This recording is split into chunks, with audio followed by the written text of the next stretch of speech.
Welcome back, everybody. Today I'm going to teach you how to fill color in Affinity Designer. This is a fundamental skill that will help you bring life to your designs and create vibrant, eye-catching graphics.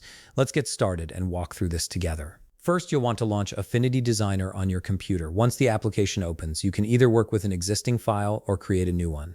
This flexibility allows you to jump right into coloring objects, whether you're starting fresh or working on an ongoing project. Now, direct your attention to the left sidebar, where you'll find various tools for creating and manipulating objects.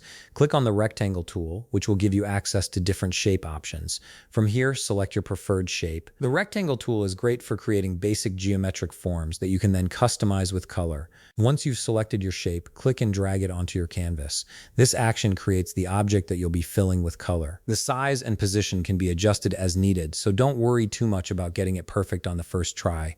You have full control over how the shape appears on your workspace. With your shape now on the canvas, shift your focus to the right panel. This is where the magic happens for color customization. Navigate to the color section, which houses all the tools you need to add vibrant fills to your objects.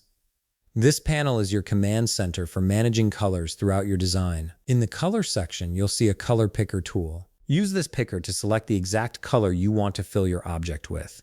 Simply click on your desired color and it will automatically apply to the selected object. The color picker gives you precise control over hue, saturation, and brightness, allowing you to achieve exactly the look you're going for. And there you have it. You've successfully filled color in Affinity Designer. This simple process opens up endless possibilities for creating colorful, dynamic designs.